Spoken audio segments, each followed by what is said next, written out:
Yep. Jeff, ready? Yep. Let's try this.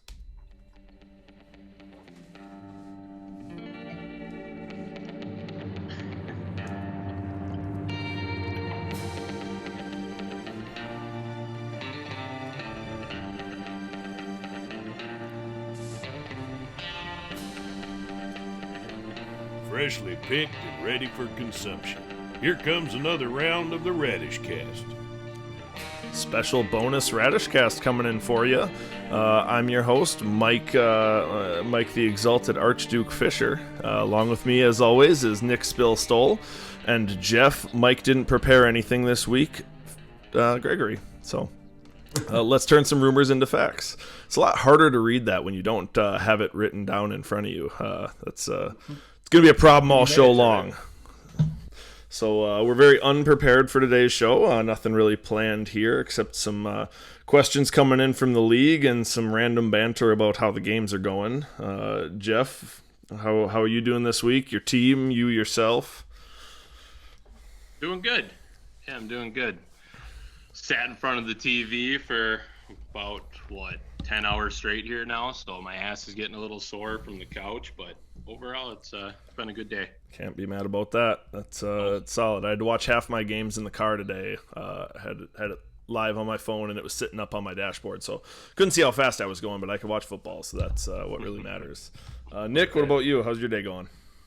I'm good. I think I'm going to make the playoffs. Thank you, Jordan. No thanks to myself playing so poorly. Fuck you, John. Yeah, and that one hits close to home because we got some of the peanut gallery here today. We got John, Alex, Kyle, and Joe here throughout the show. Be inviting them to unmute and ask some questions. We'll do that in between. We'll kind of go back and forth between games and questions and back and again. Let's take a look to start at our game of the week, Jeff. I know you declared this Tony and Kyle Monroe's matchup as the game of the week this week. We were a little split on how it was going to go, but it looks pretty decidedly one way. You want to start us off on that? Yeah, right now Monroe's got to be sitting and feeling pretty good with Waller going off, Hopkins having a good game, Murray okay, nothing crazy, but Chubb. So he's got Hill going right now in this Sunday night matchup, and he's up pretty good. So right now he's got an 82% percentage to win. So I'm curious. We got Kyle on here right now, Mike. I want to see how he's feeling. Bring him online. Yep, let's bring him in. Online. With this matchup, feeling pretty good. It's been kind of a up and down day. It luckily started off pretty nice with some Darren Waller love, as Nick thought he was going to get 50. Only a modest 38, though. Kind of got held down later on. So, didn't quite get where I wanted. But, it's looking like, at least for now, this is kind of my game to lose as long as Tyreek and Butker can, give me a little cushion here, hoping for about 50 to feel a 50-point lead to feel safe with Allen and Mostert still to play for him. Yeah, so I'm curious, Nick, what you think about this. So we're 10 minutes into the game so far. Hill's got no catches, Butker's got nothing. You've seen Mahomes overthrow a couple times. Hill was open a couple times. It looked like got turned around on one, but no catches so far. If he's getting bad outputs from Hill and Butker, what do you think that number is? What kind of lead does he need with Josh Allen coming to go against San Francisco and Mostert on the other side of the ball? I'd say 50 to feel good, for sure. He's sitting pretty right now, like you said. It's his game to lose. He'll get his points. Bucker just hit a field goal, too. So, I think Kyle's going to wrap this one up. Yeah. Thank you, Darren Waller, huh? Yeah, and just looking at the scores, it seems to be what Kyle's recipe for success going forward is, right?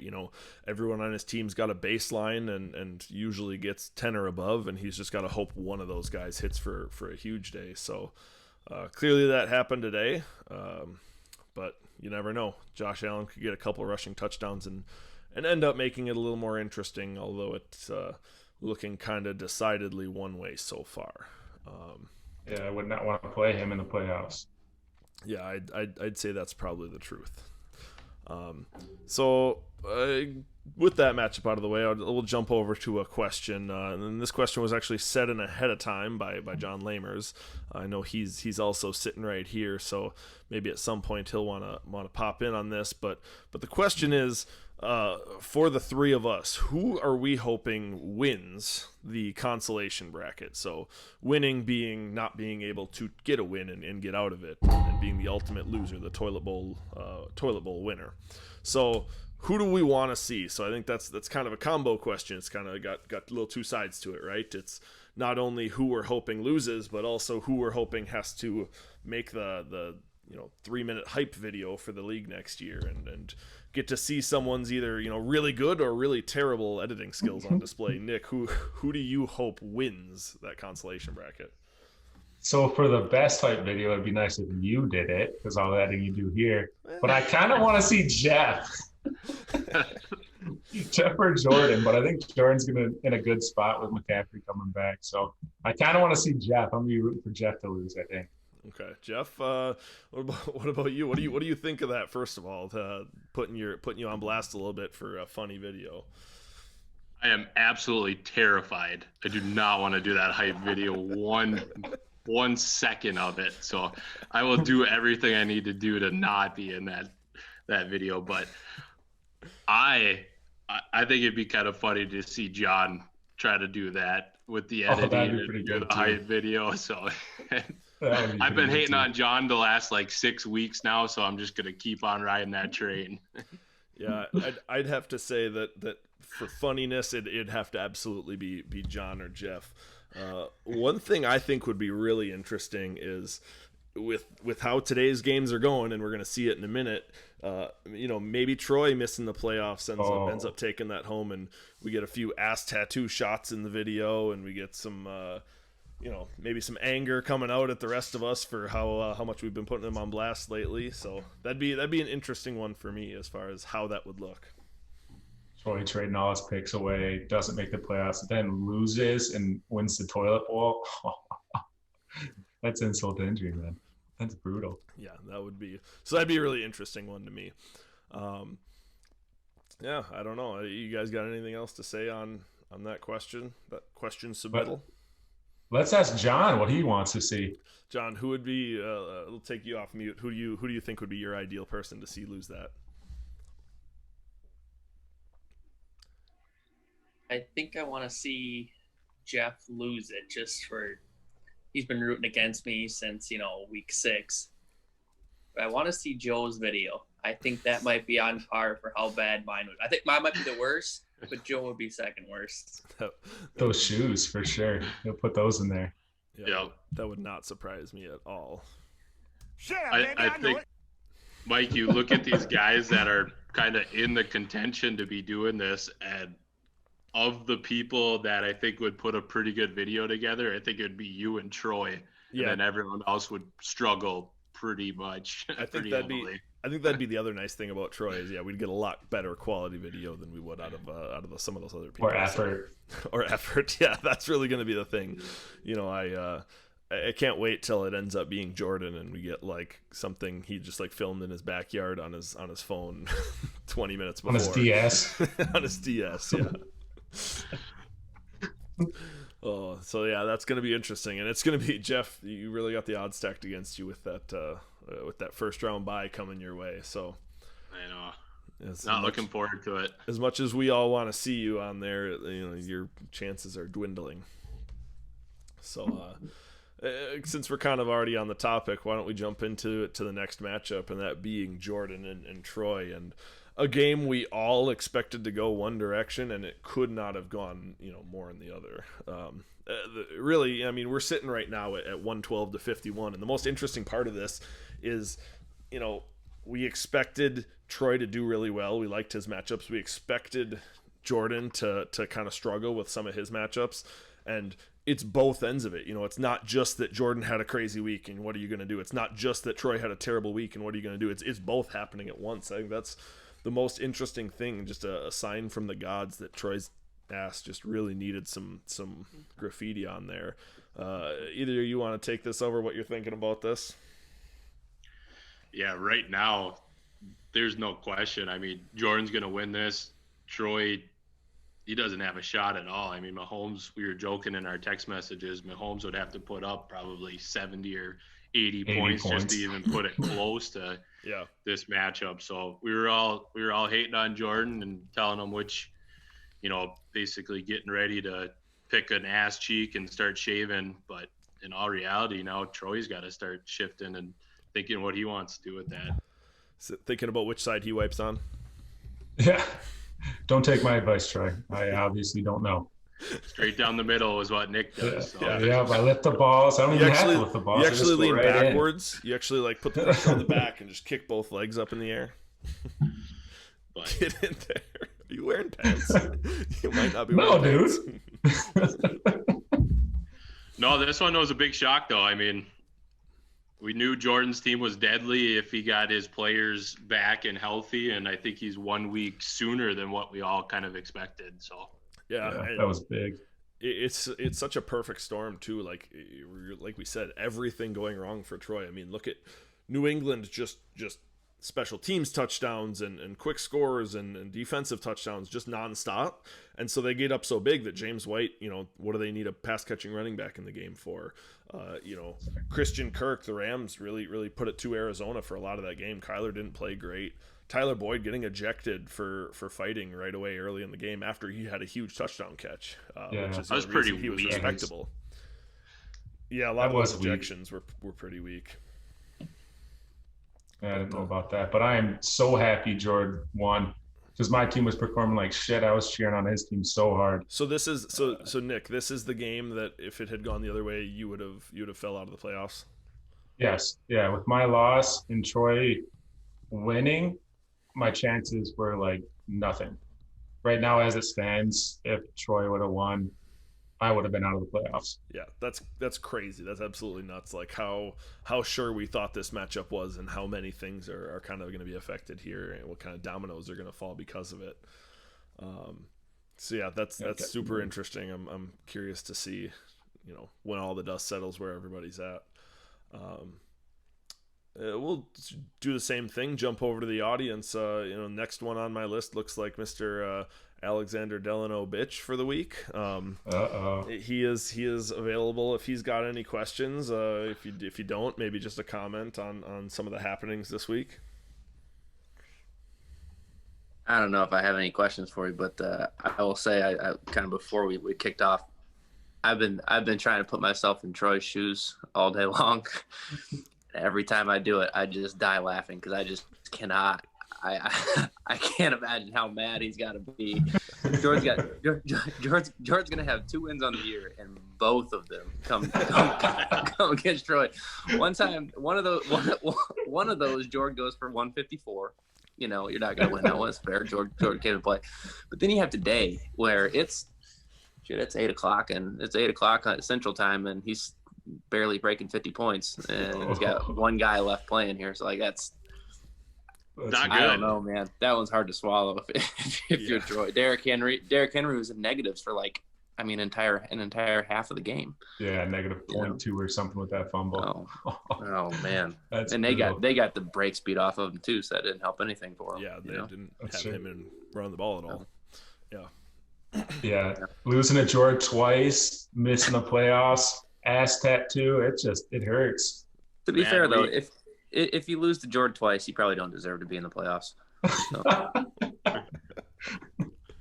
It's fair coming from a divisional opponent. That's there's right. not much love there in those That's divisions.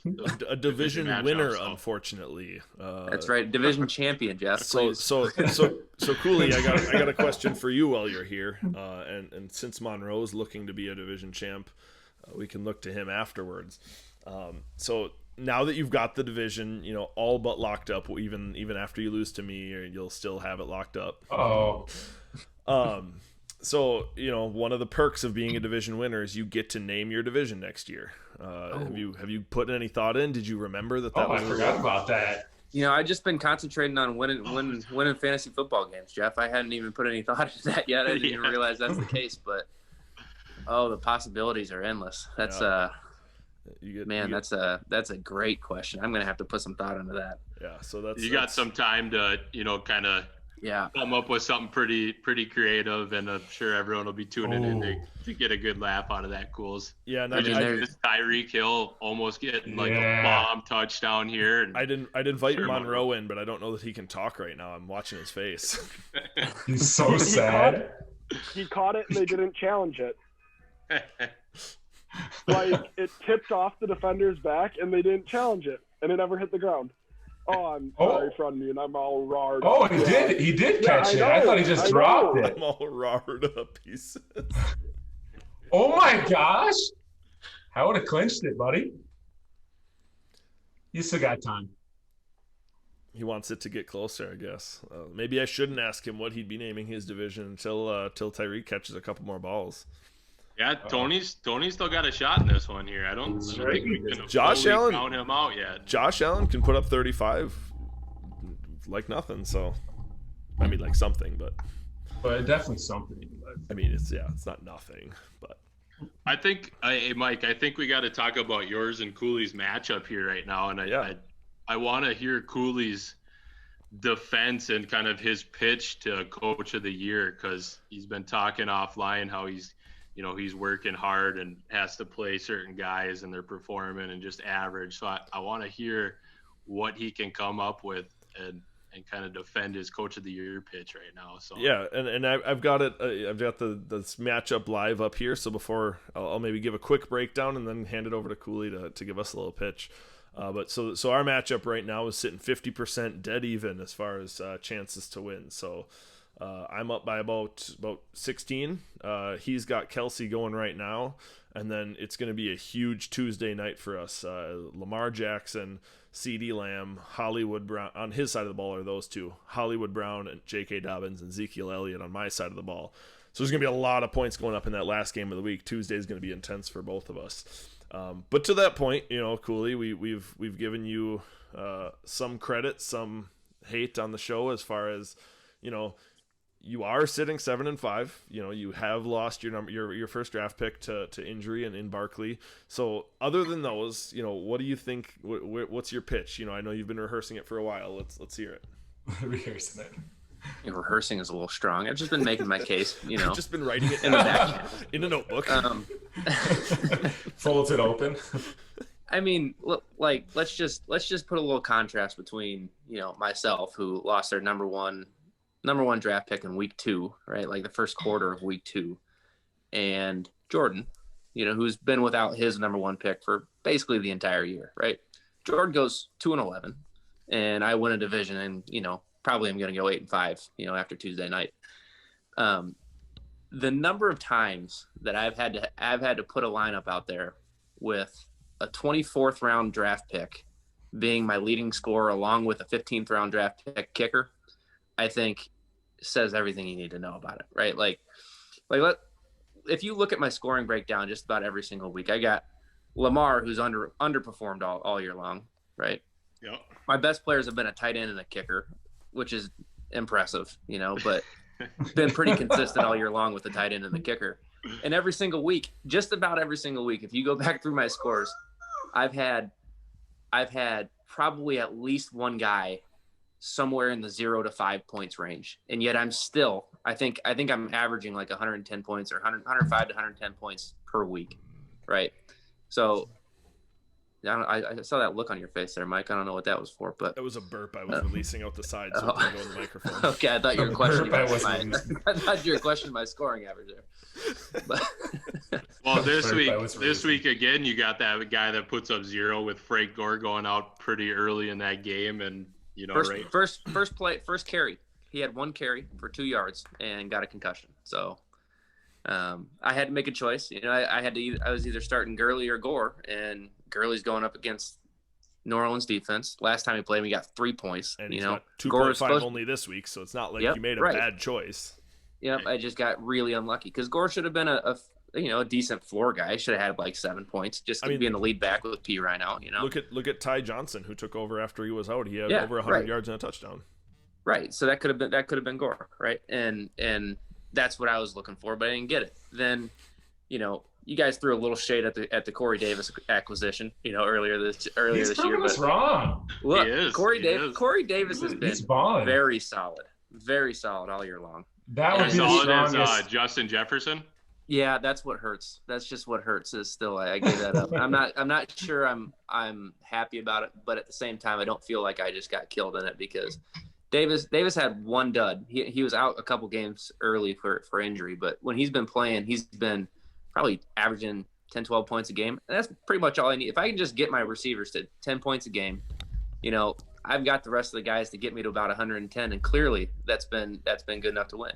And the last piece of it, if you look at my win-loss record, like my actual schedule and the games played, I am right now, I think I'm 7-2 when my opponents score less than 144 points.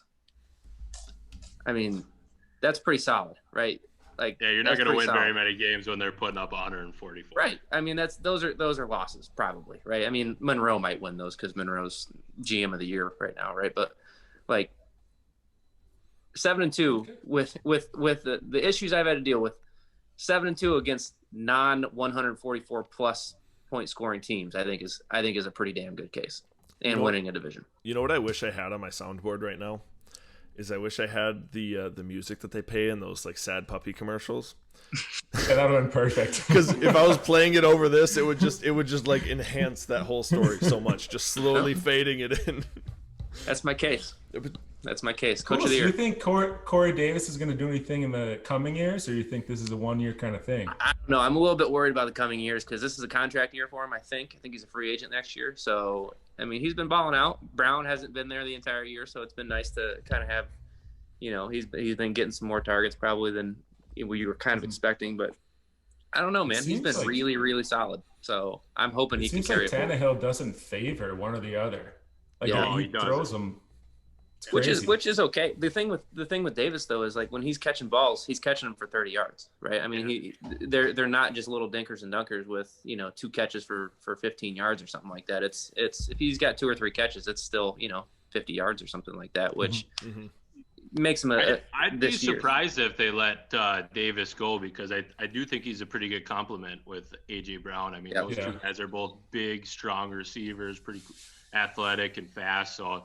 If they want to lock him up, I'd be surprised if they let him go.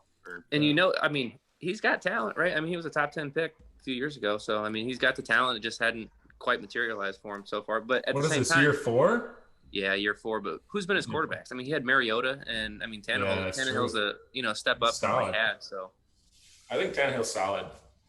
I don't mind him. He's a little bit more than a game manager, in my opinion, where Mariota, that's all he was.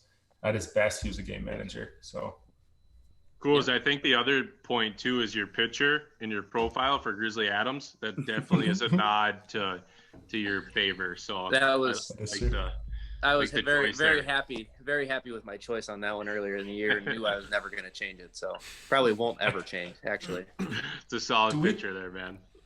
I want to hear Kyle's pitch for Coach of the Year because I put him up there. I don't know if he's listening right now or if he's too intense on. You care to give your reasoning for Coach of the Year? And we got to go Coach versus GM. So this is for Coach. So maybe we should discuss that a little bit. Where do we draw the line, right? Because I would argue that all of us are kind of owner, manager, coaches. So my big thing is I probably wouldn't even try to push for a Coach of the Year for me because I don't think I'd do my best work on the field. I mean, if I were to push for it, I would say my record versus the rest of the league would be 93-39 if I played with anyone or played everyone every week, which is 13 games better than the next best one. So I think that, I mean, some stats. Other than that, though, but I mean, I don't have to go through any sort of struggles with my team. It's just put your guys in, go get it team. Like, where Culy's saying he's begging for someone to get 6 or 7. I have the luxury to not beg for, scrap points. I just get everyone go get your 10, someone get 30, we'll get out of here with a win. Beg is a good word, Kyle, because that's what I do. Yeah, I got a text from an anonymous watcher of the show right now that says, who the fuck starts Frank Gore, and implying that maybe they could never vote for someone who resorts to both, starting Frank Gore in a game at this point. So Let me ask you a question. Is that person in the playoffs? That is. Looking at the group here, I cannot say.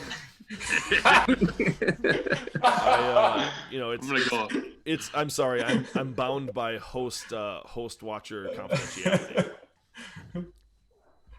Is that a Tim Patrick touchdown? I like Culy's. I am not there yet. You spoiled it. You'll get there. It's okay. I wish it would have been a Fant to just bury John even further. But... No, Fant's been getting quite a few targets here.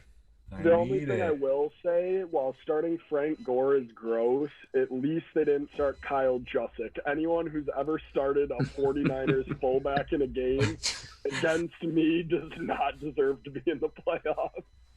That was tough. That was tough. And what was the other option, John? That was part of John's just like tank for draft picks sequence. I think that was the start of traded draft picks with you. So between injuries and buys, I had the option. Here's the defense. Tyler Ervin, Kyle Juszczyk, and whoever else I started. I forget who it was. It was so the Rams were on by Zach Moss. Zach Moss started beside him. Okay. Yeah. So it was between him and Packers running back that you were going to start. Yeah, Irvin, Tyler Ervin, the fifth But that was back. the week that Jamal Williams and Aaron Jones were both out. True. And AJ Aaron Dillon. Jones ended up playing. Yeah, he didn't get many points either. It was Jones' first game back. I think he got like 9. Yeah, he had a touchdown, I think, and a bunch of yards. Good point, though, Kyle. Yeah, that is a good point. Yeah, if you're starting a single fullback in the league that's not Alec Ingold, I don't know what you're doing. Right, Kyle? What? Very true. We gotta love our FRCC guys. Yeah, big Alec Ingold is a big friend of the show. Alec, I know you're out there watching. I know you're gonna tune in to this week's episode. So we appreciate your support. A big friend of the show, Alec Ingold, Green Bay native. So yeah, no, that's kind of got a little bit off the rails there, but no, that's all good stuff. Do we want to? The nice thing we got to bring in though is we got to hear Culy's pitch for Coach of the Year and Monroe's pitch a little bit there too. So I think we get a little bit more clarity here once we come into the end of the regular season to maybe cast our votes one way or another. So I think we should have Tony in here. I said, I still think that Tony and especially I think Ben at least deserve a chance to state their cases. So why don't we hop into to another matchup? Let's take a look at Nick and Mr. Lamers. So that's another one that's good. It's a good matchup right now. It's looking like it's going to end up being close. If Jerry Jeudy starts catching a couple balls and Noah Fant slows down, but right now it's looking about 2/3 in Nick's favor. He's got a 67% chance to win at the moment. So it's looking like projected 80 to 89, low scoring game. A lot of poo poo in here. Nick, what do you think about your team's output this week? Yeah, not good. I mean, I have my 2 top receivers are on bye or hurt. That's been a theme with Galladay being out. But, yeah, nothing. I'm relying on Pittman, Chark, and Shepard. That is not going to win a lot of games. So what Russell Wilson just fucking me earlier, but he ended up with 15, so I can't be too bad. I'm not going to trade him for a bag of chips, Jeff. It was 2 bags. 2 bags of Sun chips, actually. Ooh, at least they're nice chips. I know, right? I'm worried about Gibson with that matchup against Pittsburgh. So if Jeudy stays a low game here and Fant gets a touchdown, I'll feel pretty good about it. Yeah, and Clyde with 0 points right now. Jeff, I know that's huge. Was it you that asked a Clyde start-sit question a little earlier today? Yep, I did. I ended up going with Dobbins over Clyde. So at this point right now, I'm feeling pretty happy about that. So yeah, so looking at John's side of the ball, I know we've talked about Clyde and Jeudy right now with 0 through almost half of a game here. The rest of his team, Higbee fine with 10 points for a tight end is a solid outing at this point. Metcalf had a pedestrian game, 10 points. Trubisky, the fact that he had to start Trubisky says everything I need to say there. Cam Akers had his best game for his team really. He's he doesn't even have anybody to blame. It's really just everyone being meh Mediocre on his team. So yeah, no, I don't know, John, if you got any defense for your team's performance right now, or maybe this is going just the way you wanted it. Really no defense for the team's performance. When you don't have much to choose from, you start what you can. You had a lot to choose from, but you decided to trade all of them away. So yeah, I mean, talk through some of those trades here. Say it again, Jeff. Can you kind of talk through some of your trade thoughts? I mean, you had some pretty solid options for starters, and you decided to ship them over to. Actually, there's one move I specifically want to talk to you about, John, if you don't mind. So I know you traded Ridley and your first round pick for Jeff's first round pick and some thirds. Is that correct? I believe so. So, this is just genuine curiosity, because that was immediately before your trade with Kyle, where you turned, after that trade, your team was in full rebuild mode. So your pick was starting to look like a top 3, top 4 pick. So really, when you break that trade down after that move, you swap picks with Jeff, which looks at the moment like it could end up being just moving up one spot in the draft, and had to give up Ridley for it. Were you planning on making that next trade with Kyle or something of that sort when you made the trade with Jeff? No, not at all. Kyle reached out the week after, so I planned on sticking with those guys. And then we were able to make something work. I'm hopeful that Clyde can make a career out of this. Yeah. So, and not too worried about it yet. We'll find out in 2-3 years how bad it was. Right now, it looks awful. I'll admit that. Honestly, the thing is, though, I actually really like the trade that Kyle and John pulled off. I'd agree. That trade in a nutshell by itself, I think, makes a lot of sense. But I think that trade together, it was awful. That trade made your trade with Jeff worse. Yep. Because now you're the worst GM of the year. The first draft pick swap was pretty much you gave up Ridley for one spot in the draft, which is a couple third rounders there. We were going kind of back and forth for a while there. I mean, even before the trade I had with Mike for Jonathan Taylor was the main one, but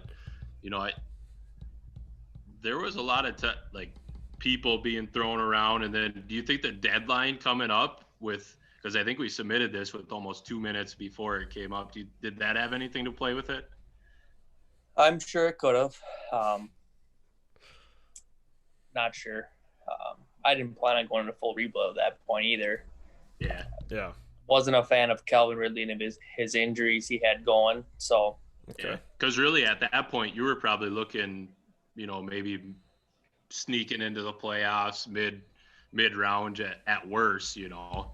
Possibly, yeah. It would have been fringe. Looking back now, I'll go pull the data if I'd have had all 3 of those guys, but they really haven't produced enough to make my team winnable now. Chubb has absolutely produced lately, especially. Yeah, but how many games that's not going to pull a 75-point team to 110. Games, but last 3. How far out of it John would have been? He might have been on the edge looking in if he would have kept Chubb. Yeah. I'm curious. It'd be curious to actually look at that data, and see how many wins you would have gained, and if you. I think I would have lost to Culy and Joel the next 2 games for sure. I didn't look at. I probably would have beat Ben, maybe. Because Chubb had a good week last week, right? Yeah. This week, I'm sure I'd have won with it. And even our trade, John. Ridley, he's a big name guy, but he really hasn't put up huge numbers. I mean, I'd have to look back, but it's only been like 13, 18, 15, pretty average numbers. Solid. But he's been extremely consistent. I mean, he's been when he's out there, And his first 2 games of the year were enormous. Yeah. So don't get me wrong. I love the trade on my end. I'm happy to have him. I love the trade on my end. But we'll see how this draft comes out too. Ridley. And I think Ridley's career is gonna go. There's several things, Julio, what does he do in the next 2 years? He's getting old. He's injured all the time. I'm gonna make fun of Kyle for trading for Julio with Stephon Diggs. That's true. It's what his only fault he's had this year is that trade. So Look at him. Yeah. the rest of them have been good. As bad as mine was, I'm gonna make fun of the trade for when Jordan traded his first second round pick, plus Chase Edmonds, plus Van Jefferson, for Teddy Bridgewater, Chase Claypool, and it's like, what are you getting out of that? I think a second round pick got returned from there. Yeah, we got Kyle on the line here, so I kind of want to hear what Kyle said or thought when he hit the accept button on that trade. I shit in his pants. He was so excited.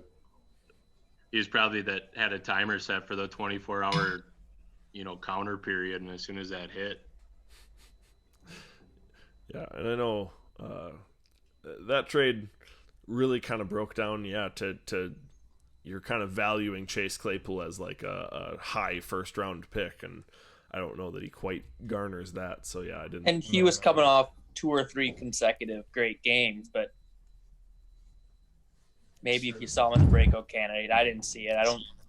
There's too many good receivers in Pittsburgh. See if Juju stays in Pittsburgh. Even if he doesn't, next year, there's Deontay and James Washington. Yeah. Right. James Washington doesn't get the shares those 3 do, though.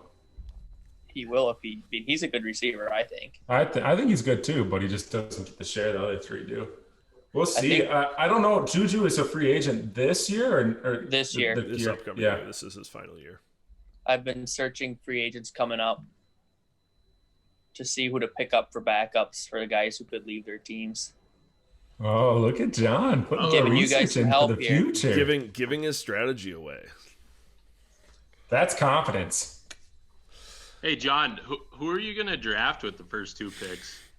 Don't know yet. I'm sure our viewers would like to hear that. There's absolutely no, absolute stud. I don't think it'll be Trevor Lawrence. All depends where your top running backs and top receivers land. Yeah. I think of some teams looking for running backs. I think the Steelers will be looking for a running back, and you're going into a really good situation there. Yeah. The Falcons will be another good situation for a running back to land in. Whoever the Jets pick, if they pick a running back, I'll avoid probably. Yeah. Oh, no, thank you. The nice thing is we'll have the luxury of the NFL draft, and we can kind of see where the fit is for those teams. So, Well, think Clyde. He wasn't probably first on everyone's draft board until he went to Kansas City. I still don't love Clyde going forward. I already talked to you about this, John. I know. You're a Chubb guy. You love your Chubbies. I love my Chubbies, but I just don't like going forward. There's too many mouths to feed. If your name's not Kelsey Hill, Patty Mahomes, it's just hit or miss, really. Kareem Hunt was a top 5 back with all those guys there. I don't know, man. I don't think it's going to happen. Oh, he's had a pretty solid rookie year, so you would think it only goes up from here. So Kareem Hunt, was that the first year with Patty Mahomes, or was it prior to Patty Mahomes? If it was the first year, that makes sense. But if it was, I know it wasn't the second, obviously. Well, Patty Mahomes' first year was 50 touchdowns passing or something like that. Ridiculous, wasn't it? Yeah, was it with Patty Mahomes' first year? I don't think Kareem Hunt played with. He was Smith. He played with Alex Smith. He never played with Patty Mahomes. And that makes sense, right? He played 1 year with him, didn't he? No, I don't think so. Look that Could up, be. But yeah. If that's the case, I mean, Andy Reid's going to rely on his best options, and that's Patty Mahomes, without a doubt. So Alex Smith was not that way, obviously. Yeah. Anyway, before let's move on to something new rather than spend too much more time on those trades and some of those guys. Let's jump over Old Man Joe. I'm curious. He turned his video off, but if he's still with us, because we're going to talk a little bit about him and Jeff's matchup here, coming down to who gets. Oh, camera's back. Oh yeah, we're live. I'm not asleep yet. Getting close though. Starting to doze off. So we got your matchup with Jeff. I know we had some conversation before we started recording about which jersey you're going to pick now that you're taking it to Jeff. Do we have a firm answer on that? I I'm definitely leaning toward AJ Brown, especially with the cheering on an injury there. That's just Coming from that's Jeff, just not right. yep. So, gotta make him remember that every year when I'm wearing that. But I'm not that confident yet. He's got Scary Terry coming up, and my team, especially with Keenan Allen and Hunter Henry, not doing a whole lot tonight. Kind of let me down in the later games. So, there's still a little bit of game to play, so we'll see how it goes. So, Jeff, if you were able to pull off this miraculous comeback and Cooper and McLaurin had just monster games, who's your go-to out of your starting lineup? Yeah, that's how the only way this is going to happen is if Cooper and McLaurin played probably their best games. But I'd either have to do a Calvin Ridley jersey to kind of take a shot at John too, or a McLaurin jersey, because that would be kind of sweet, a Washington McLaurin jersey. So those are my two options. The McLaurin would be a top-notch jersey, and then people would really start to think you took Molly's last name. As you walk around with McLaurin on your back. But he did. But you did. I got the crowd over here chanting McLaurin, McLaurin, McLaurin. So I think I know what direction I'd have to go with here. Ridley. Yeah, Ridley. Ridley.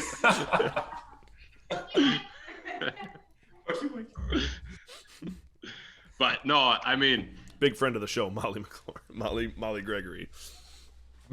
Joe, I mean, it's not over, but you got to be pretty confident with Samuel still to play. Maybe if Samuel hadn't played or had like a very bad game and I had these three guys going, including my kicker there, it'd be a little bit different. But you're up almost 40 points here right now, and I just don't see Cooper against Baltimore with a pretty good defense, and then McLaurin against Pittsburgh.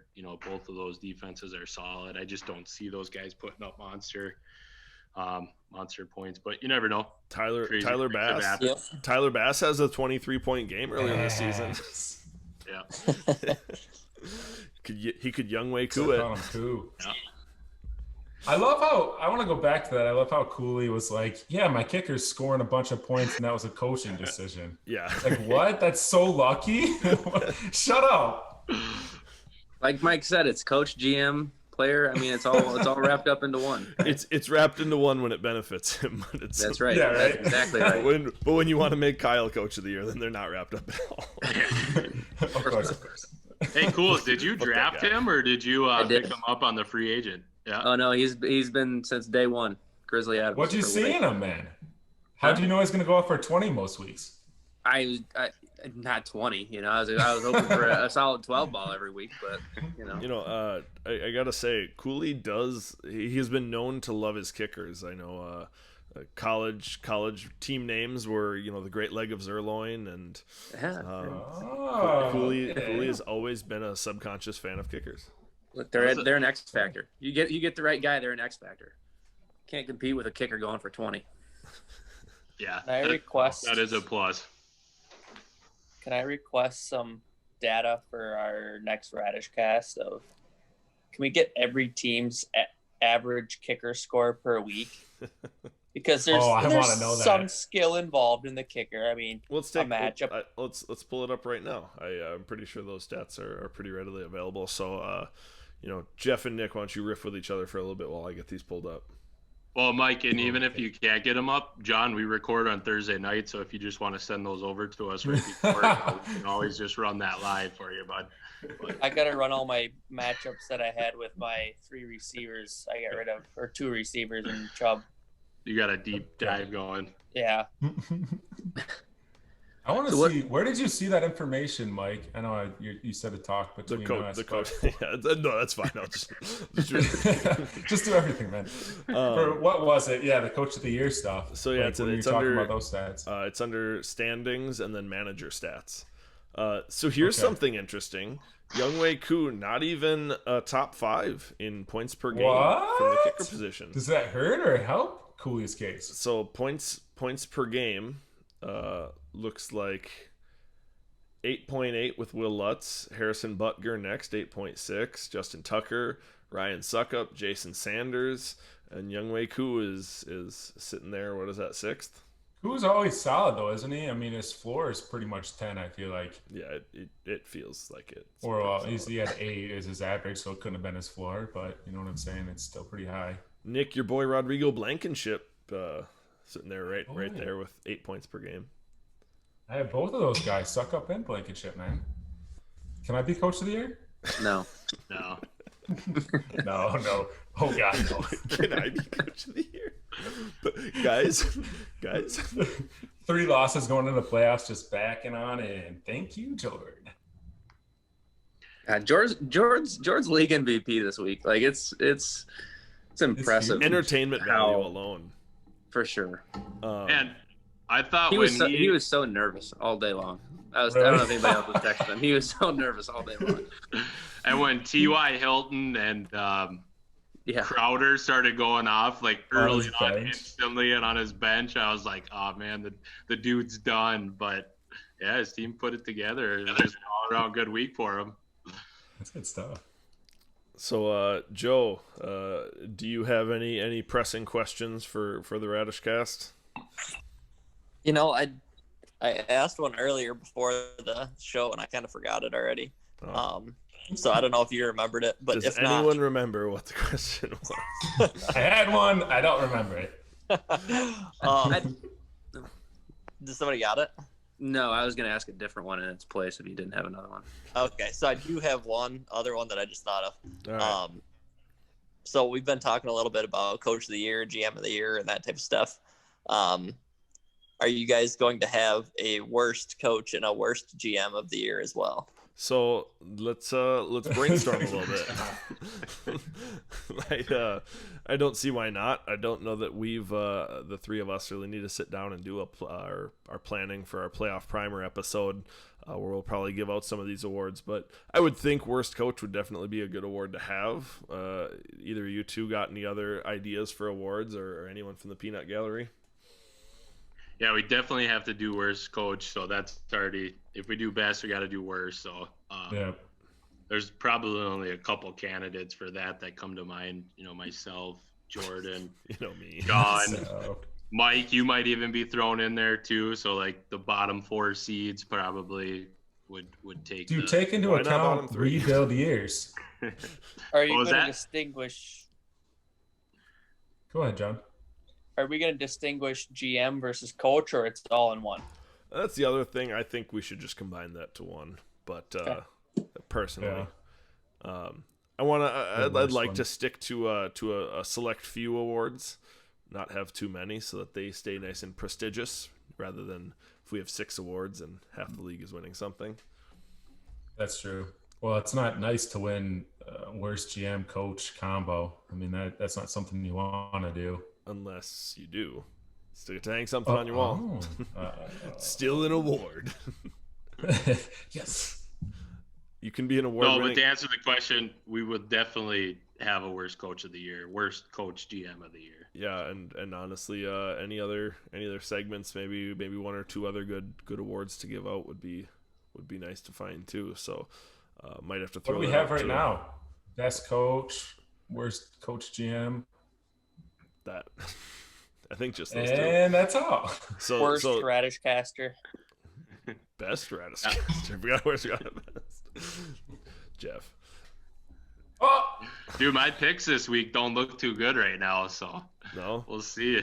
Especially with that double down that the you double guys down on Joe. That's awesome, baby. I got Jordan right. Yeah, you made some ground Nick, up depends here. on you, on your game. I know I picked you. I picked Ben. Yeah. That's not me on 5. What was that? Me on 5. I had you minus 3. See, I knew taking that double down wasn't the smart thing, but I couldn't say no on you live. You had to defend yourself. Live cast. I noticed that. On live cast. Yeah, we do record all the shows in one take, so Jeff didn't have time. We cornered you, Jeff, and we knew you were gonna say yes. Had to. My TV just fell. Oh my gosh, your whole TV fell? Yeah, but only slightly. Oh God. Live on the show. I think what do we got, Mike? We got one matchup left to kind of go through. Let's hop into that last matchup to talk about. So Benny and the Jets taking a loss right now.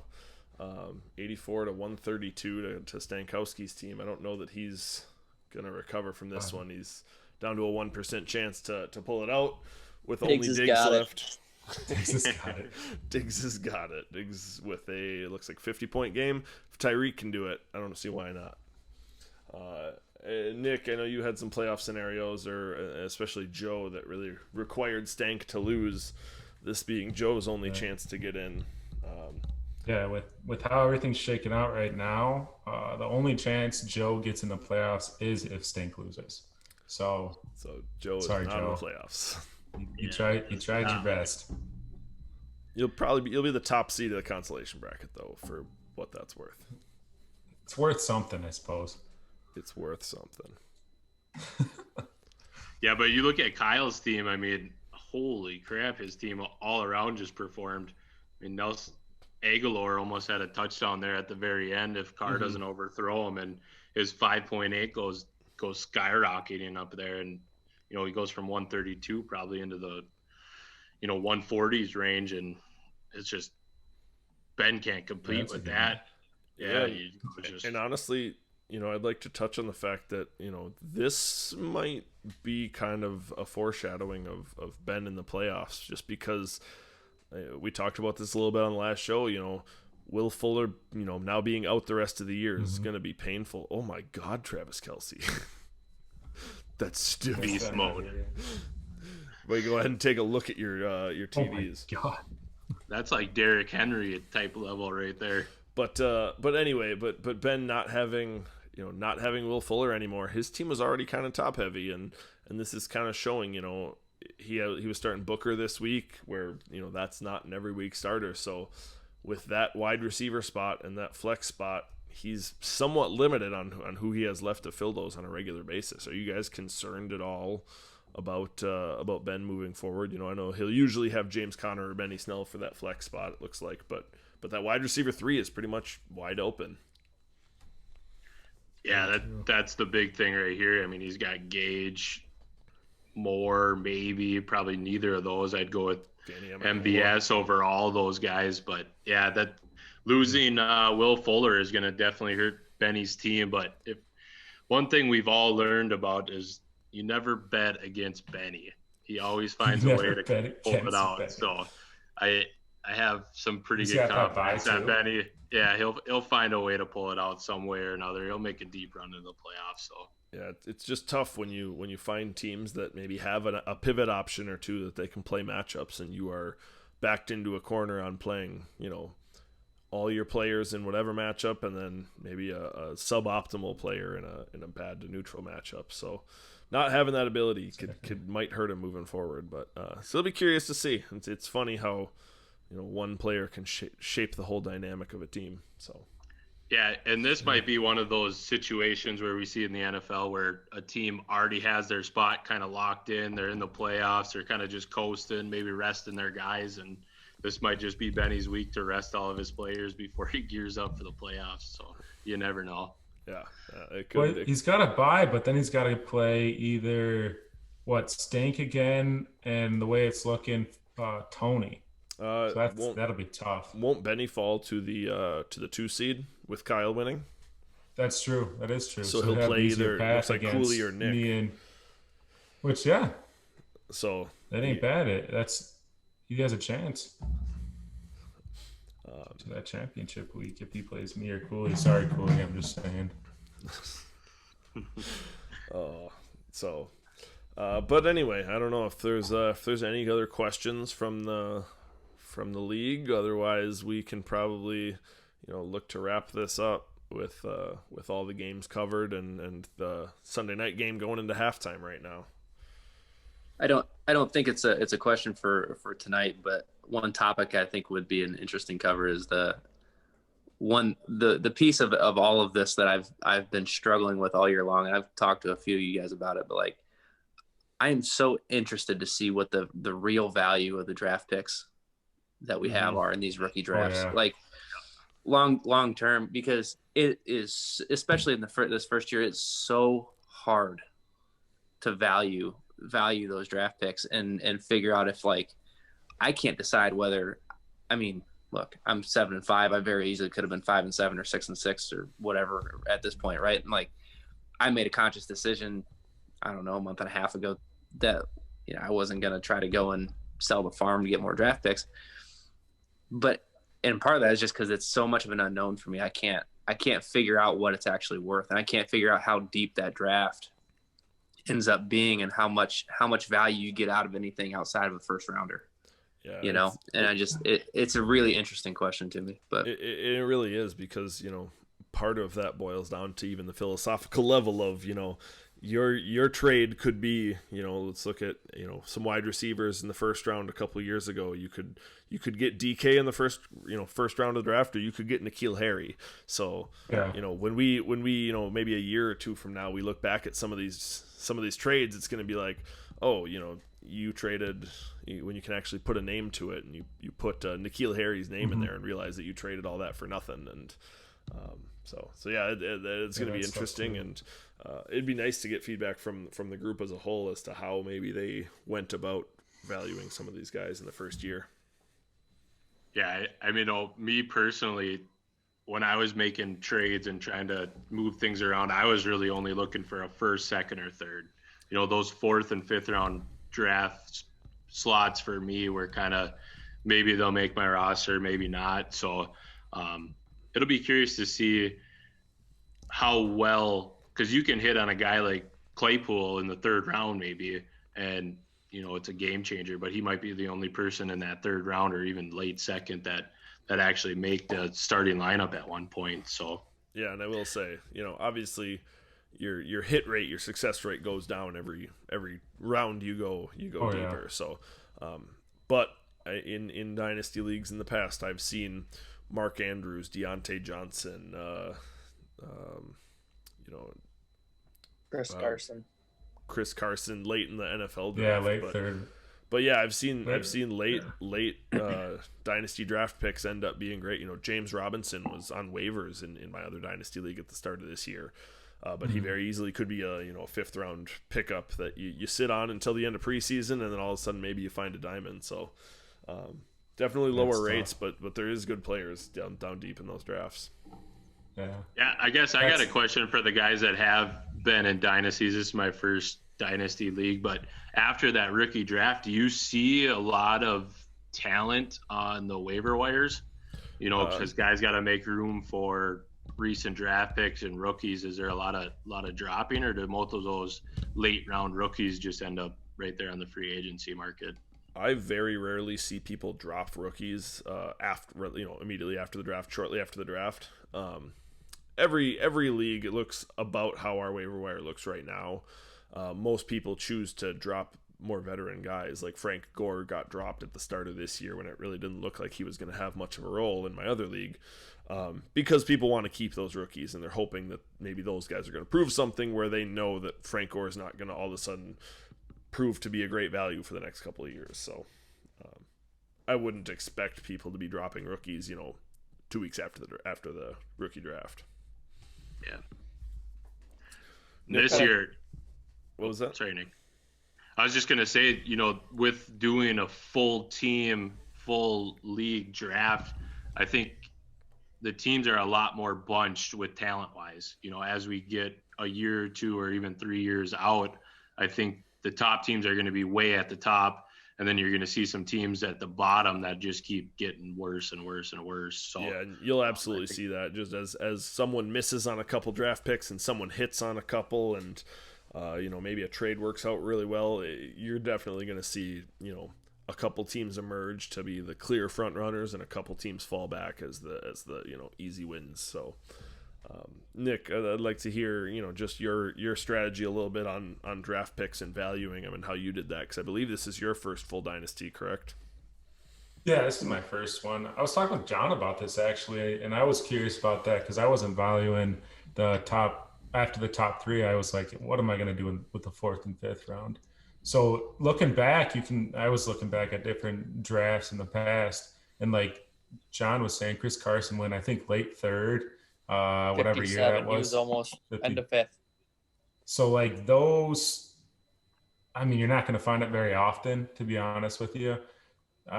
it'll be interesting going forward to see how it's valued. Because like we don't know right now. Mm-hmm. I'm gonna stick to first 2 rounds is what I really want. 3rd round if I'm lucky, but yeah, as I trade a first round pick and Chris Carson for Russ. Yeah. One of the things I like to do as far as even just valuing within rounds, right? You look at, okay, this is a first round draft pick, and you can look at previous year's drafts. So that's usually what I do when I'm deciding on a trade. I say, okay, this is a trade for for Nick's 2nd round pick. So okay, that's probably going to be mid to late 2nd round. So I look at the last 2 or 3 drafts and look at the players that went around there and try to put names to it. Yeah. That's just the easiest way to really get a feeling for a trade that involves picks like that. I don't really watch much college football either, and that might be a little bit of a problem too. So I don't know really any names coming up until draft day. Well, especially this year too, you got guys that are sitting out and training, voiding their years. So we picked this year to start this dynasty in a kind of a crazy year, and then even the college football with the first rookie draft. It'll be fun. Hard, yeah. I mean, it's going to be you're kind of just guessing at some points, especially those later rounds, because you don't really have 14, 15 games on guys or data, and I think the NFL analysis are going to even really have some hit or misses. Yeah, it's going to be really interesting. It's going to be fun to look back at some of these moves and trades and drafts, later on. Like at the end of next year, maybe we can do a full podcast just looking at the rookie draft and breaking it down round by round and seeing how they are after the first year. So you could always take the Troy approach and just trade away the whole farm and not make the playoffs. Get this one out. So there's always that option. And not make the playoffs. And I know we're giving Troy a hard time on that, but I will say the players he did trade for, it's not like they're going to retire this year or they're going to retire next year. True. He's had Mixon out this whole time, which hurts, but he still has Mixon next year, as a 25-year-old running back. It's not like he traded his draft pick away and now 1 year later they're totally pointless. I think we all expect Allen Robinson to be good, whether he's on the Bears or whether he's somewhere else. So yeah. So regardless of the fact that he didn't make it, I think there is still silver lining in the fact that he acquired a 27 and 24-year-old. Not he wasn't trading for a 32-year-old guy like Julio Jones to all of a sudden fill in for him permanently. So, well, you also got to take into consideration too the timing of the trade deadline. Like at that point, I think Culy, you might have mentioned it. We had teams, most of the teams other than Jordan and myself, were at 4-5 or 5-4. So it was just a big bunch right in the middle. So you didn't really know which way it was going to go. And Troy bought in for it this year. He found guys that he liked and went out and got them and, really tried to make that playoff push. Unfortunately, it doesn't look like it's going to work out for him this year, but, I do like his trade and the guys that he got going for the future. It's funny you mentioned that because actively at that point, I was shopping both away my first round pick for talent and my talent for first round picks. So I was literally, I had decided I looked at it exactly like that. And I said, this could really go either way. This could trend like I win a couple games in a row and I'm a top seed. I could lose a couple games in a row and be on the outside looking in. And so I was shopping both ways. And the first one that worked out was me getting first round picks. So I said, okay, I'm going to, let's build for the future a little bit. So, it's really interesting. Before we get too much longer, I know it's going to be a little bit longer of a recording. So, any final words, Jeff, Nick, John, our last remaining person? I had one question. I will submit it for the Radishcast this week. Love it. Hey. Appreciate you joining us, guys. Any last things? I just want to thank everyone for joining in this week, and it's an extra kind of bonus video at for the Sunday night. So hope everyone enjoys. Nick? Yeah, that's all I had. All right. Good to do it again on Sunday night. Appreciate the people that stopped by. Appreciate the rest of you watching after the fact. So with that, good luck to everyone, unless you're Alex Culy. Thanks for stopping by. Oh, God. Webster's Dictionary defines radish as a swollen, pungent tasting edible root high in potassium, which can help lower blood pressure. Or more importantly, Three guys spitting nonsense and talking about fantasy football. Add salt and pepper and chomp into another episode next time. See y'all later.